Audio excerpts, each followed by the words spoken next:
Good morning, everyone. Good morning. I am Rise and Win Coach Cynthia Newell of Dare to Dream, where I get the divine honor of teaching my clients how to release internal struggles so that they can make sure that their vision has full expression in their lives and that they can create a life that they love waking up to. I'm so excited that you are here with me this morning. It has been a busy weekend for me.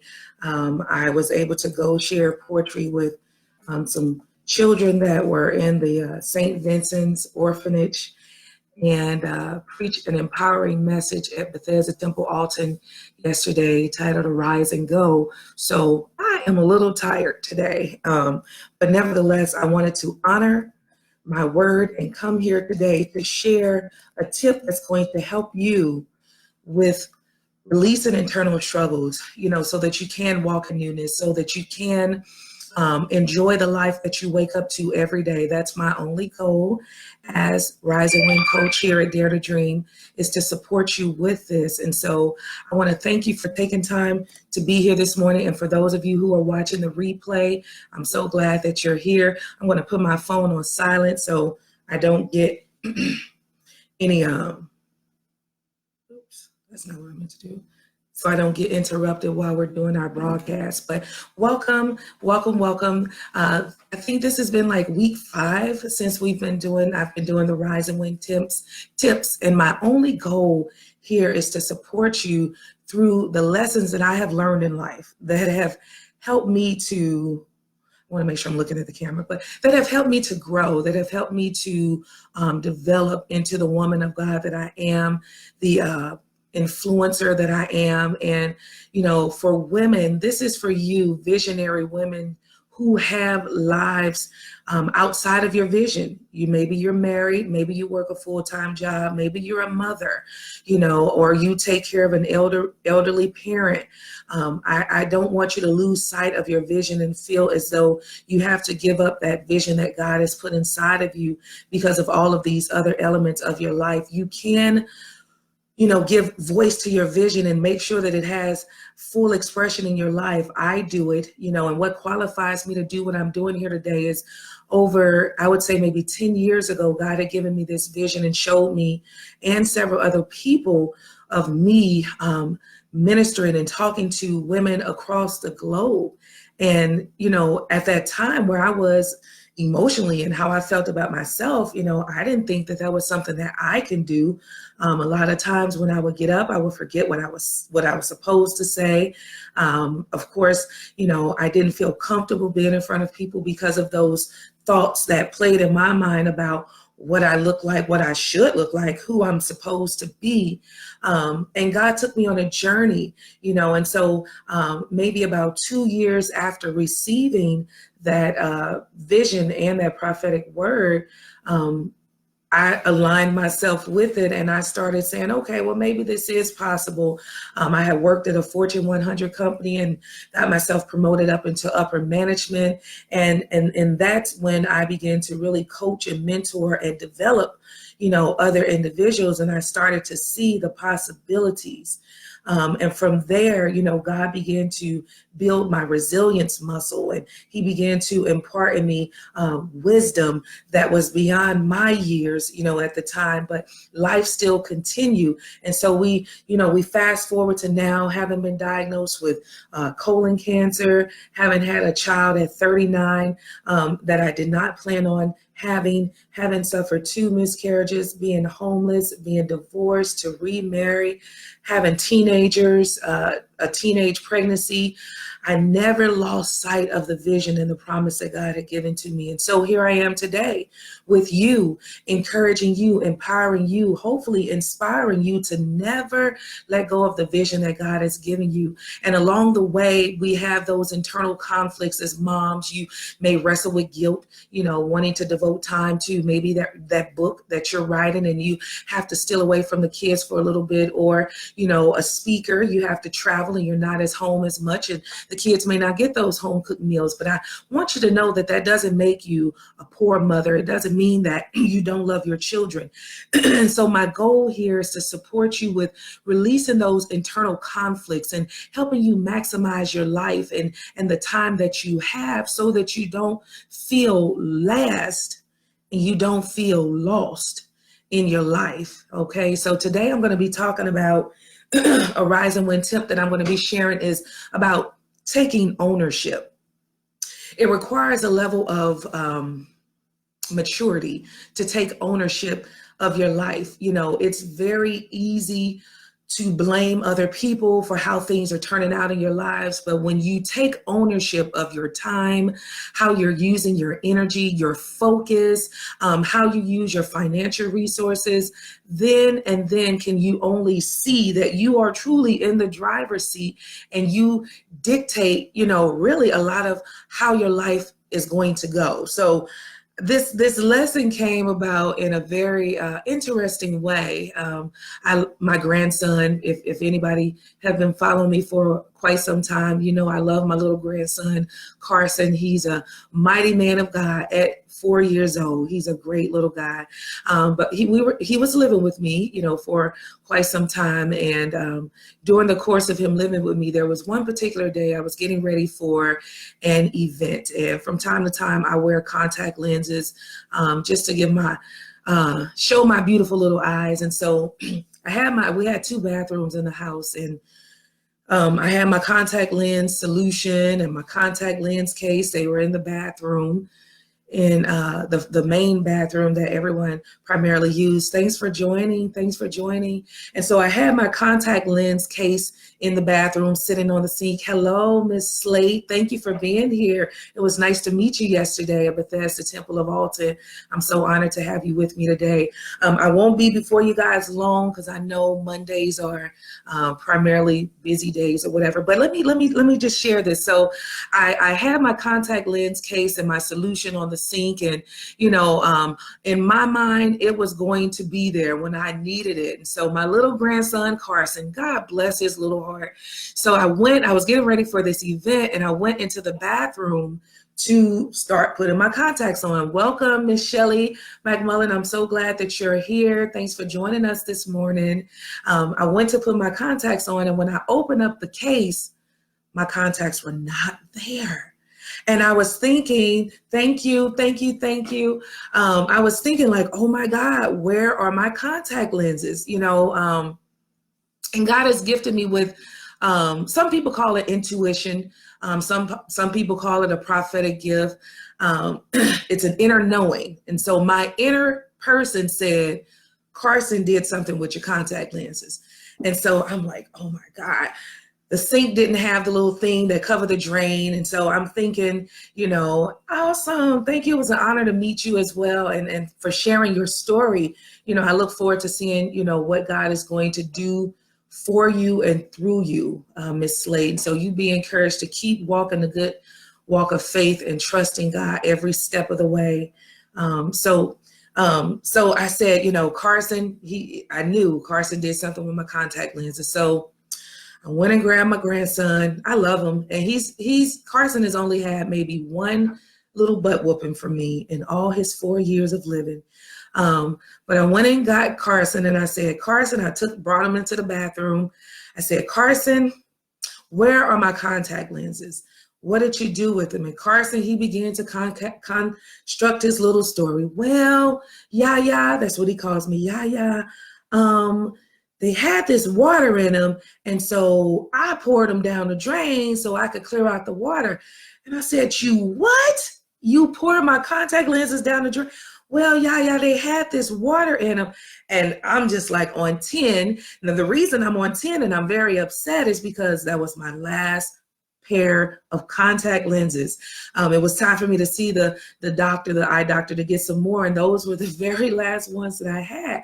And so it interrupted my plan. It interrupted the vision that I had to wear my contact lenses. I usually wear some lash extensions with my contact lenses. I had my face all made up in my mind of how it was going to look. You know how we do? We plan it out and we set it up of how we're going to have things go. And then there's something that comes in that throws everything off, and so Carson, by him pouring my contact lenses down the drain, that threw everything off, and I became angry.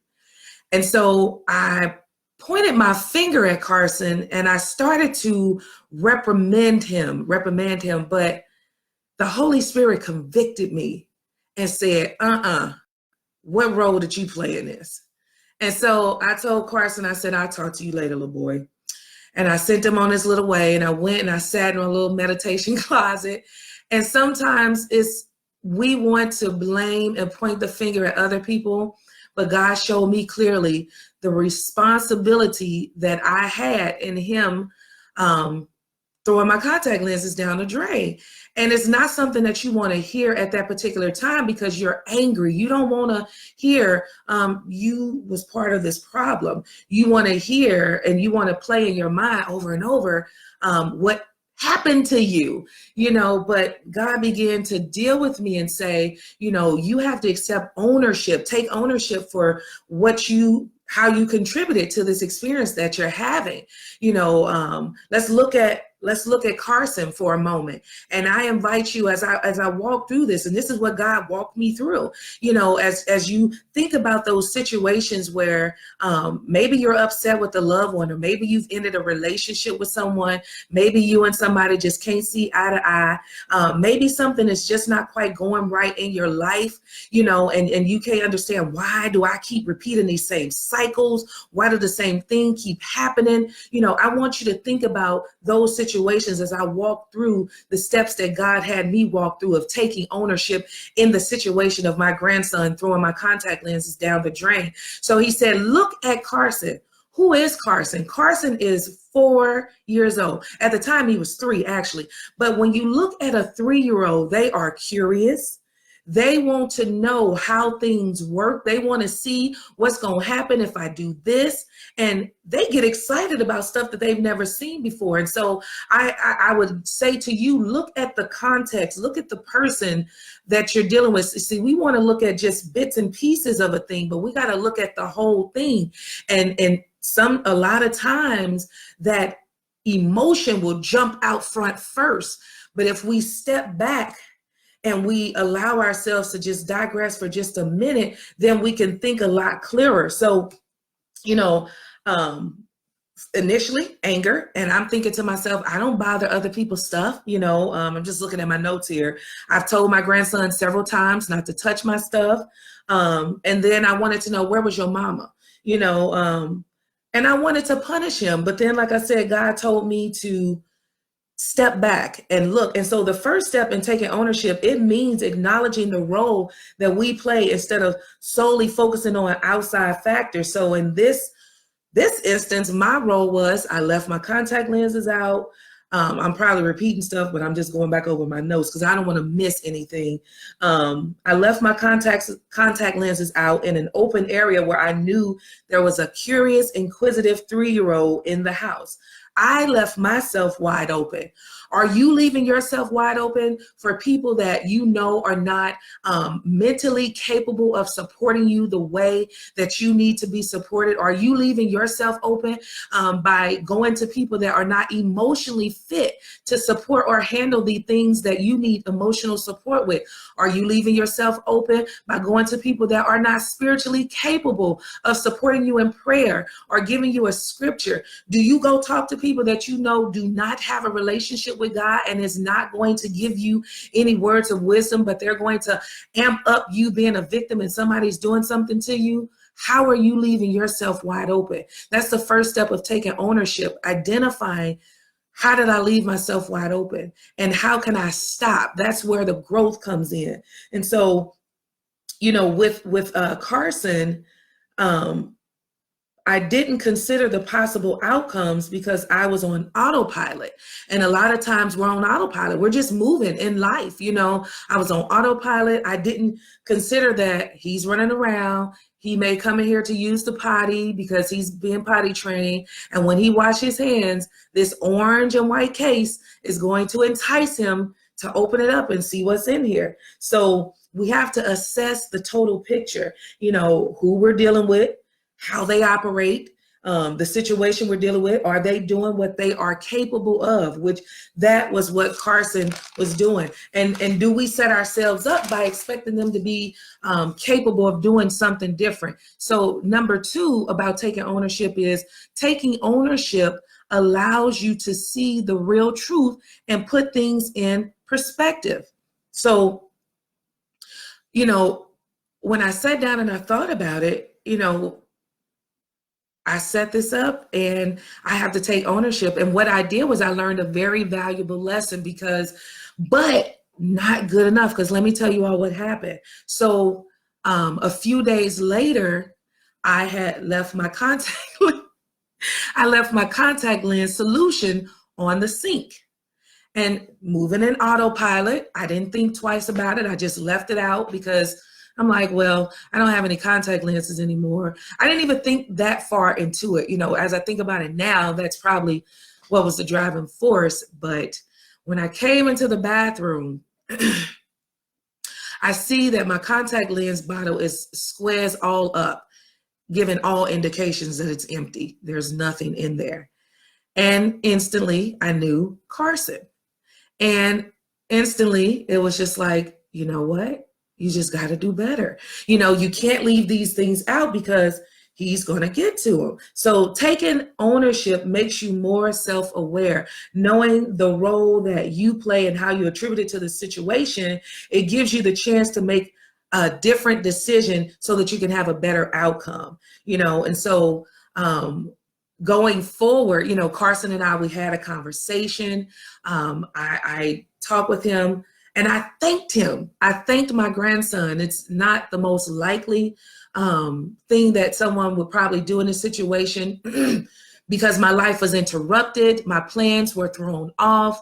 But I thanked him because he offered to me the opportunity to slow down, to stop operating in autopilot, to be more aware of who's around me, what they're capable of, and to operate accordingly. So we have a role to play in our lives, in these relationships that we're in, these jobs that we hold. We have to take ownership. When I was in leadership at the Fortune 100 company that I worked at, I remember that I had to let go of a young lady because of her attendance. And instantly, management is looked upon as bad whenever we have to reprimand or we have to give a corrective action or performance review, and you get warnings, we have to write you up or anything. But I remember God just helping me to grow as a leader and telling me that these individuals, they have to take ownership for their life. They have to take responsibility. They know what's required of them as an employee. And if you can't do what's required of you as an employee, then what happens? You get a warning, you get a written, you get a final. And if you don't improve, it leads to termination. And so I just encourage you all as you go through your week today, my rise and win tip to you is to take ownership, really assess. I'm just going to go through the steps really quickly or how taking ownership blesses you. But taking ownership, it means that you acknowledge the role that you played instead of solely focusing on outside factors. How are you contributing? How are you making it possible for you to experience the pain or the disconnect or the lack of support that you need? Are you going to people that cannot support you? They're not equipped to support you. Number 2, taking ownership allows you to see the real truth. Not the fabricated truth, not the truth you want to believe, but the real truth. And it allows you to put things in perspective. And so you know how to operate going forward. You make a better and different decision so that you you can have a different outcome. And then number 3, taking ownership makes you more self-aware because you'll know the role that you played in it. So self-awareness is key to mastering life. In addition to a relation with God, it's key to mastering life. When you are aware of who you are and how you operate, then you know what benefits you and what doesn't. You know how self-sabotage shows up in your life. You know how that inner critic sounds in your mind.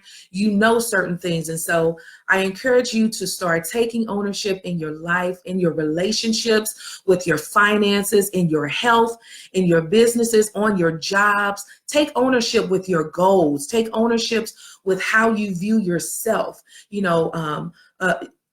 How people treat you in your life, a lot of times it's a mirror of how you feel about you, and so take ownership and sit down and assess, how do I really view myself? I just want to encourage you to take ownership, because when you take ownership, you empower yourself. You empower yourself to make better choices, and you feel, what's the word? You feel more, it's a word that I'm looking for that just won't come to my mind, but you feel more, I don't like to say in control, but you feel more confident. You operate differently when you take ownership. And so I hope that today's broadcast has supported you. I would love to open up the floor for any questions. You could type it in the comments section. If you got value from today's live, please just type in, I got value. If there was a tip that resonated with you, or something that you're going to take away and apply, please share that in the comments section. And if you have questions that I can answer for you here, I would love to answer your questions here. And I'm going to give you all time to type in anything you want to share. If it's been a blessing to you, you can type that in, because that encourages me. But while we're waiting on questions to come in, I just want to share the focus of next month's Rise and Win tips. So we know that next month is Women History Month. And so I thought how befitting for me to offer Rise and Win tips directly for women dealing with self-care. And so that's going to be the sole theme and focus next month on the Rise and Win tips. So I'm going to be offering you tips on how to self-care practices that make you feel free, self-care practices that make you feel important, self-care practices that make you feel heard, and self-care practices that make you feel alive and that you are, on the right track. And so I want you to tune in. Make sure that you share the broadcast with your girlfriends. Invite them to like the page, Dare to Dream, Spiritual Life Coaching Practice. I'm here every Monday, and God has even given me a training for you guys, and I'm going to start in the month of March, and I'll be here on Sunday evenings, and it's a training on how to create a life that you look forward to waking up to. And so the Rise and Win teleseminars, they'll be back next month. Every month we'll have a different teleseminar, and you can join and talk with me offline during the teleseminars. If you haven't become a part of my community, I want you to go to my website, www.cynthiasnewell.com, and I want you to, I'm going to put it in the comment section. Sometimes it's hard for me to talk and type, but, and I want you to join my community, because you get, weekly nuggets of inspiration. I share empowering messages, and I'm just going to scroll through just to make sure that I see your comments, because last time I missed some comments. But thank you. I'm so glad you got value today. Thank you for being here. But if you want to, I would love to have you be a part of my community, where I send out, nuggets of inspiration through email. There are trainings that you get, recordings that you get that you don't get here. I just, love to have you be a part of my community. And for anyone who's watching the replay and here live, I want you to make sure that you stay tuned, because I'll be sharing more about my 3rd annual Sisterhood Empowerment Walk that will be happening April 27th, 2019 at Spanish Lake Park. It's a time that commemorates the loss of my best friend, Darlene Renee Boyd, who passed away. This is who I was talking to you about yesterday, Jen, from breast cancer. And it's a way to keep, you know, our friendship and our bond alive. And so I have this walk every year. I started it the year she passed as a way to cope with her death, and not fall into a pit of depression. And so women from all walks of life, we come together and we, excuse me, we enjoy beautiful Spanish Lake Park. There are vendors who come out and share their products and their services with us. And we have Fit Diva. She's going to be a part of the walk again with us. And so it's going to be amazing. And I hope that you all will be able to come out this year. It gets bigger and better every year. God is doing great things in my life, and anybody that's connected to me, God is doing great things in your life as well. And so if there aren't any questions, I want to encourage you to like my YouTube channel, Dare to Dream, where if you missed any of my past recordings, there are over 30, I think almost 40 videos there waiting for you. When I was doing my podcast, From Powerless to Powerful, all of those recordings are there. So you can catch a lot of things that I'm doing or that I have done that will bless your life and that will support you with creating a life that you look forward to waking up to. And so until next time, I hope you make it a great day on purpose.